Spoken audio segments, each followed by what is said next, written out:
വൈകിട്ട് കുട്ടികൾ സ്കൂൾ വിട്ട് വരുമ്പോഴേക്കും ഇന്ന് സ്നാക്സ് ഒന്നും ഉണ്ടാക്കണില്ല. അതിന് പകരം കുറച്ച് പായസം പോലെ ഉണ്ടാക്കാമെന്ന് വിചാരിച്ചു. പച്ചരി വെച്ചിട്ട് അതിന് വേണ്ടിയിട്ട് ഒരു 5 ശർക്കര ഞാൻ ഉരുക്കാനായിട്ട് വെള്ളം ഒഴിച്ചിട്ട് സ്റ്റൗവിൽ വെച്ചിട്ടുണ്ട്. പിന്നെ കുറച്ച് പച്ചരി കഴുകി വൃത്തിയാക്കിയിട്ട് ഒന്ന് വേവിക്കാൻ വെച്ചിട്ടുണ്ട്. അതൊന്ന് നന്നായി വെന്ത് വരുമ്പോൾ ഉരുക്കി വെച്ച ശർക്കര അതിലേക്ക് ഒഴിച്ചു കൊടുക്കുന്നുണ്ട്. നന്നായി മിക്സ് ചെയ്ത ശേഷം ഒരു 2 ഏലക്ക പൊടിച്ചത് ഞാൻ ഇതിലേക്ക് ചേർത്ത് കൊടുക്കുന്നുണ്ട്.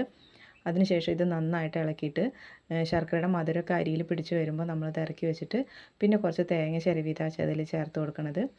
അപ്പോൾ ഇത് പായസം ഇറക്കി വെച്ച ശേഷമാണ് നമ്മൾ ചേർത്ത് കൊടുക്കുന്നത്.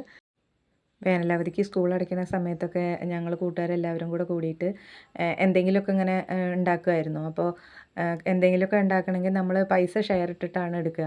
അപ്പോൾ എല്ലാവരും കൂടെ ഷെയർ ഇട്ട് ശർക്കരയും ഉണക്കലരിയൊക്കെ ഞങ്ങൾ കടയിൽ നിന്ന് മേടിക്കും. വീടുകളിൽ നിന്ന് തേങ്ങയൊക്കെ എടുത്തു കൊണ്ടുവന്നിട്ട് ചിരവിയിട്ട് ഞങ്ങളിങ്ങനെ ഒരു വീട്ടിൽ എല്ലാവരും കൂടെ ഒത്തുകൂടിയിട്ട് ഇങ്ങനെ പായസമൊക്കെ ഉണ്ടാക്കിയിട്ട് പരസ്പരം അങ്ങനെ ഷെയർ ചെയ്തിട്ടൊക്കെ ഞങ്ങൾ കഴിക്കുമായിരുന്നു. അന്നത്തെ ഓർമ്മകളാണ് ഈ പായസത്തിന്.